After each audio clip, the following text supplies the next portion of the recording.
Hello, welcome back everyone. Today we'll be getting into 4.2, the second derivative and graphs.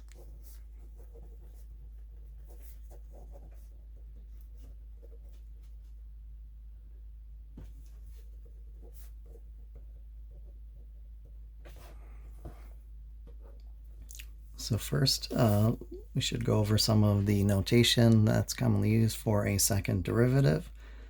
So one would be f double prime of x to indicate a second derivative. We also have d squared y over dx squared, also indicating a second derivative. Sometimes we combine the two, derivative with respect to x of f prime of x, and occasionally just y double prime. Those are all different ways to indicate we are looking for a second derivative, the change in the rate of change. So first we'll talk about it with respect to graphs. I'm just going to draw very quick rough sketches, no scale given, and we'll talk about the change in the rate of change in the graphs. So we'll start with this curve, and I'll look at the curve at a couple different points. So let's say that this is at x equals a, and here is x equals b. So the derivative describes the instantaneous rate of change, and that is a tangent line to the graph. So this is describing f prime of a. Over here is describing f prime of b. So notice that f prime of a, positive, f prime of b also positive, but f prime of b is closer to 0 than f prime of a is. So while the slope is still positive, the graph is still increasing. The rate of increase is slowing in this.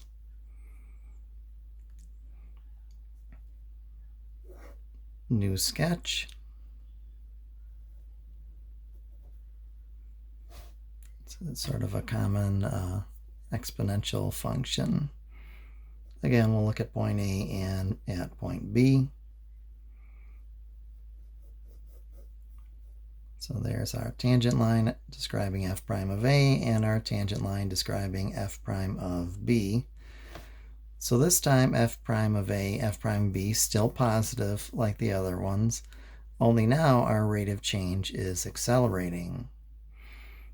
B is a bigger positive value than f prime of b is bigger in absolute value than f prime of a.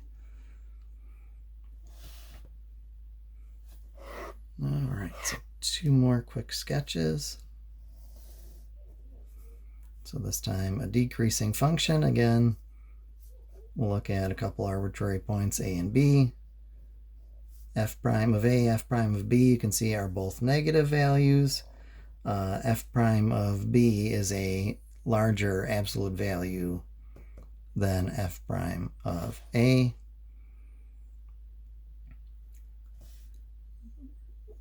So the slope at b is a smaller number, bigger in absolute value, but we're in negative territory, so a smaller number than a. And finally, just flip this last curve over, and again,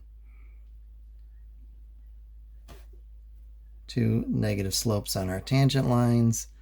This time we're getting closer to 0 and the positives. So f prime there would be increasing. So our change in the rate of change, we have the idea of concavity. So on this one, moving from f prime of a to f prime of b, our slopes were getting smaller. That would be a concave down situation.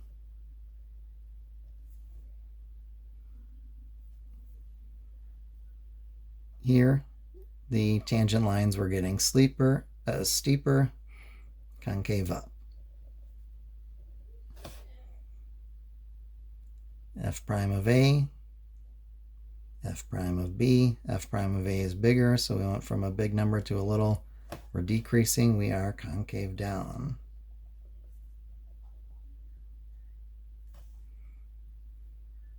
And again, our last one, f prime of a, negative number, f prime of b, closer to the positive, so increasing, so concave up.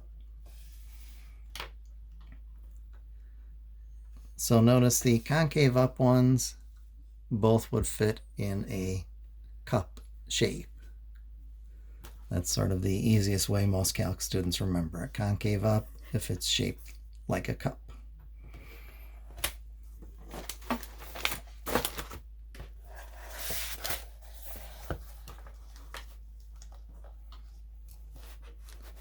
So now we'll look at it with some actual functions attached. So we'll start with f of x is e to the opposite of x. So f prime of x minus e to the minus x. If you don't see where that came from, do a quick little u substitution. Let y equal e to the minus x. Let u equal minus x, and find dy du and du dx. So f double prime of x multiply by -1 again, and it flips it back to positive. We're back to e to the minus x. So as far as what they refer to as concavity, that's measuring our second derivative. So as far as signs on the second derivative, let me write the f double prime of x another way. If you want it without the negative exponent, 1 over e to the x. E to the x, remember, is always a positive value. 1 is a positive value. Positive over positive, this is always positive. So then that means this graph is always concave up. So concave up on negative infinity, infinity. Concave up everywhere. If you plug that function into your graph, you should get a picture that fits with that idea of having the cup shape. E to the x would be up this way. E to the minus x would be just a reflection over the y-axis. So you'd have something shaped basically like that.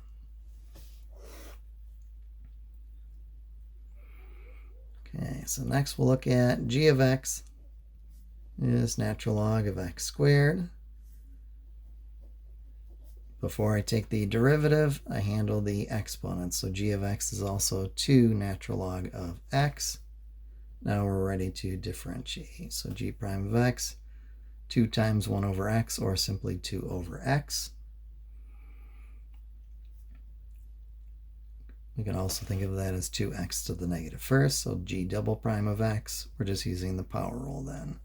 So -2, x to the negative second, or -2 over x squared.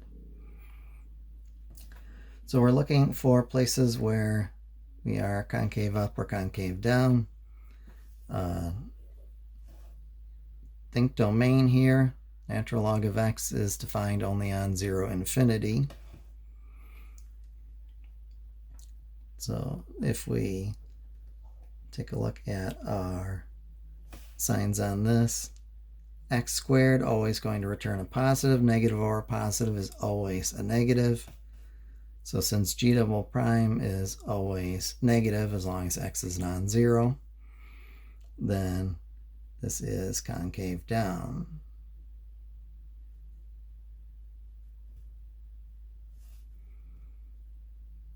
Along its entire domain, 0 to infinity. Special case at 0, g double prime is not defined at 0. That does fit in with what the picture would tell us as well if you just punch that into your graphing calculator. So next we look at one where we have different concavities in different places. This one we'll call h of x, and we'll make it a third of x cubed. So by the power rule, h prime of x is a third by 3 is 1x squared, or simply x squared. So h double prime of x is 2x. So concavity, places where the second derivative is positive, it's concave up. Positive times positive would give us a positive, so this is concave up when our input is a positive. So in other words, on 0, infinity. Positive times a negative is a negative, so concave down on negative infinity, 0. Everywhere we have negative input values. So it's possible to have different concavity in the same graph. That should make sense with what you already know about the basic cube function. So the basic y equals x cubed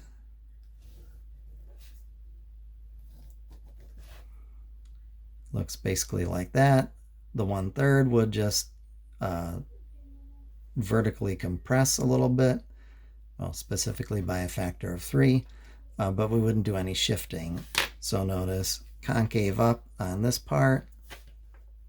This part doesn't have a cup shape to it, so not concave up over here.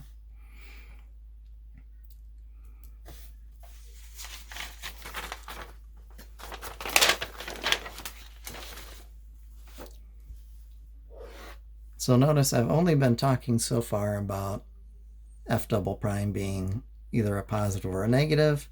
There are also times that f double prime is either 0 or undefined. When that's the case, we have a possible inflection point.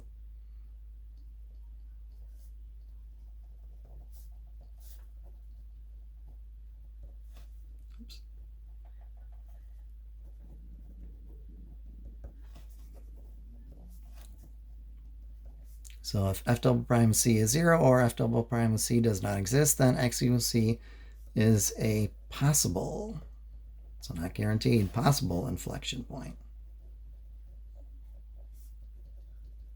So an inflection point basically means switching from concave up to concave down, or vice versa. Similar to our graph here, we switched from concave down to concave up.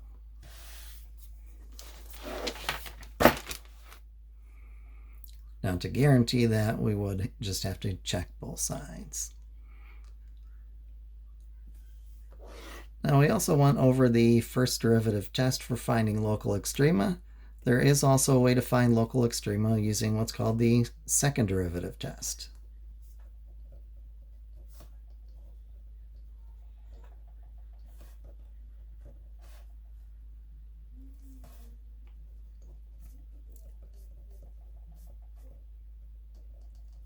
So if x equals c is a critical number, remember we found those critical numbers by setting the derivative to 0 and solving, and also finding numbers where the derivative was undefined.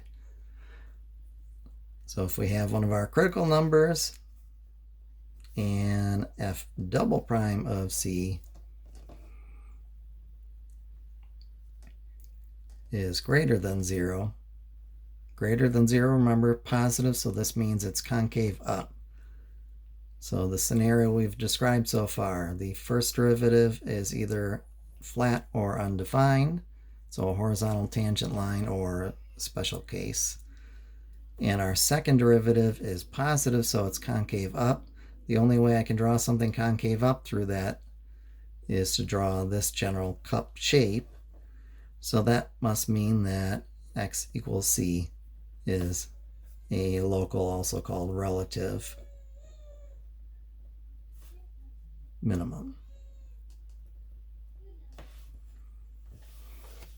Flip it over, and it's of course then a relative maximum. So if f double prime is negative,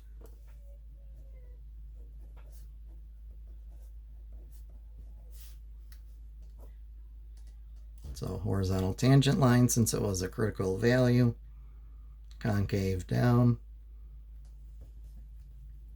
that must imply that x equals c is a local maximum.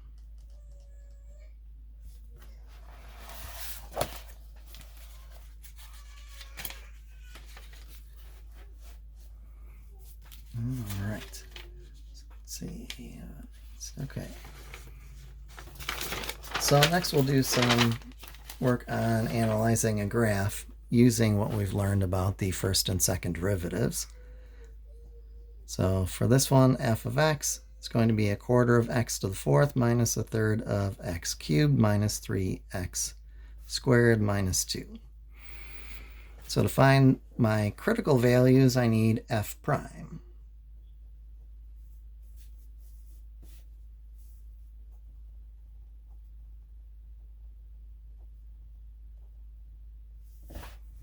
So f prime of x, a fourth of 4 is 1.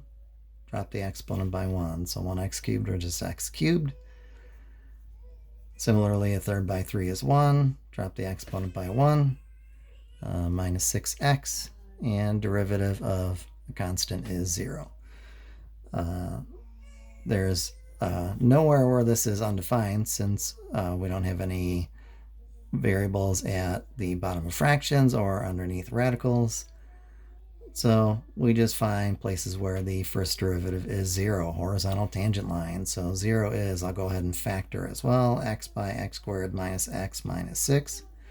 So then 0 is x by, this is factorable over the integers as well, x minus 3 by x plus 2.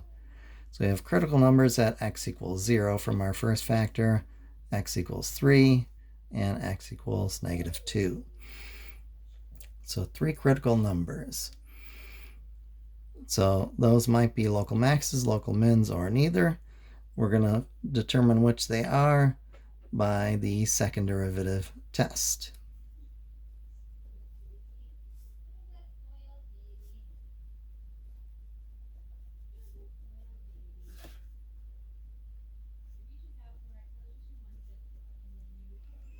Local or relative extrema.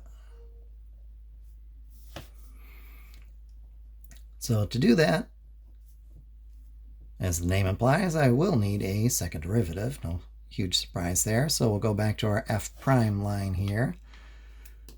So f prime of x was x cubed minus x squared minus 6x. So f double prime, 3x squared minus 2x minus 6.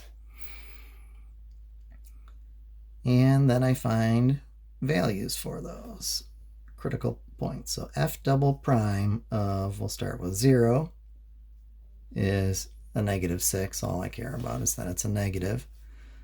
So that tells me that this is concave down, which means it's a maximum.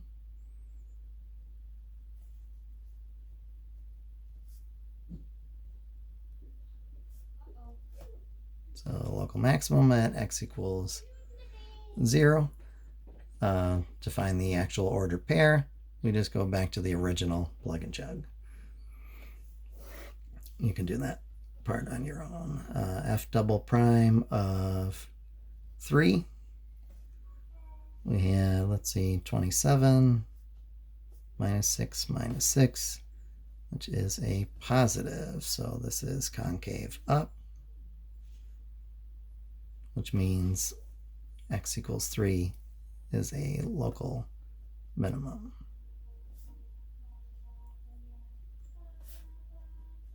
Since we are concave up at x equals 3. So last, we'll try out our negative 2, f double prime of negative 2. So let's see, so that would be a 12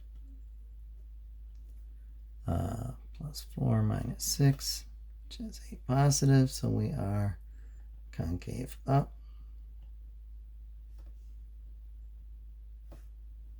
So relative minimum.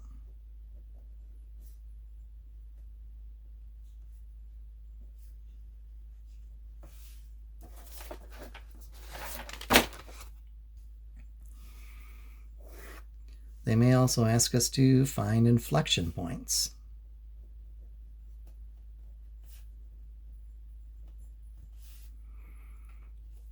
Inflection points are talking about changes in concavity. Concavity is second derivative territory. So we will find places where the second derivative is either 0 or undefined. This time we're looking at a polynomial, so it's always defined on negative infinity, infinity. So we'll just set the second derivative to 0 and solve. So 0 is 3x squared minus 2x minus 6. That one we can just do the quadratic formula since this is not factorable over the integers. So x is 2 plus or minus square root of 4 minus 4 by 3 by negative 6 all over 2 by 3. So 2 plus or minus square root of, let's see, 4 plus 72 all over 6. So 2 plus or minus 76. We do have 4 as a factor. 19 is your other factor, all over 6. So factoring a 2 top and bottom, we have 1 plus or minus root 19 all over 3. So those are the possible inflection points.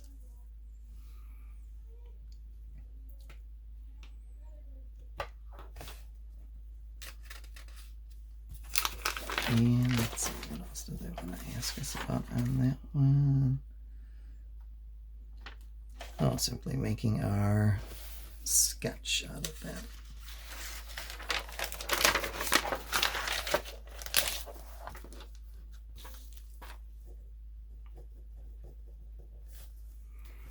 So based on the information that we have, we make a little sketch.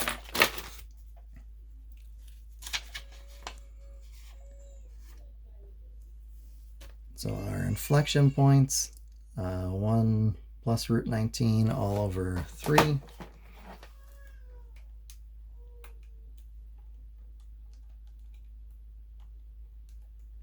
About 1.7, 1.8. We'll rough it in there.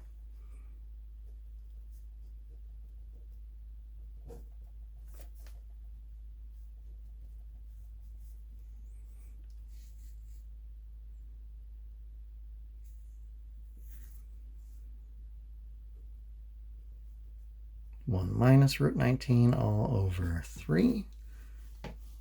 And that is approximately negative 1.1.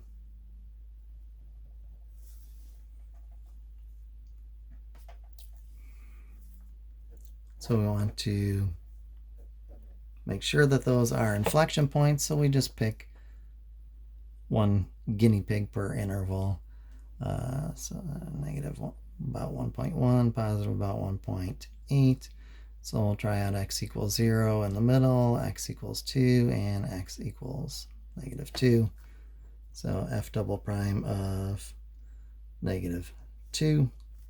3 by negative 2, quantity squared, minus 2 by negative 2, minus 6. So let's see, so we have 12 plus 4 minus 6 is positive.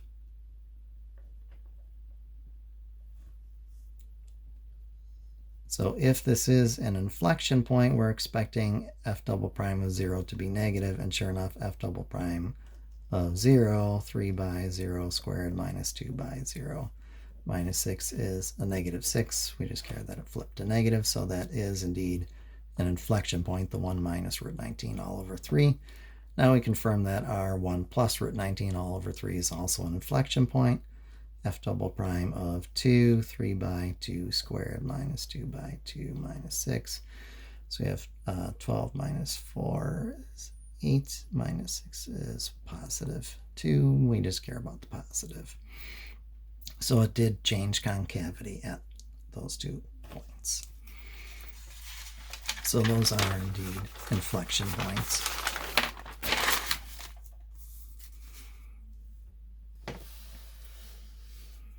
Okay, so from there, we just find our ordered pairs. So what we've looked at so far, we found our critical numbers of -2, 0, and 3.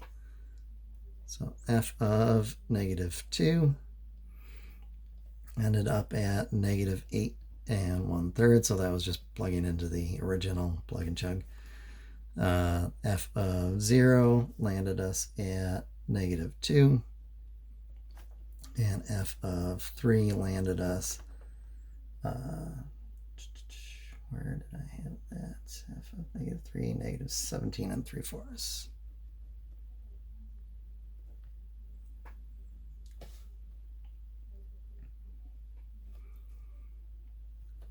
And we found by the second derivative test that f of -2 was a local min.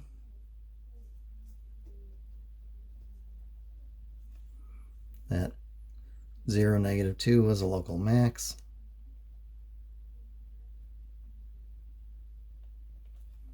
And that f of 3 was local min.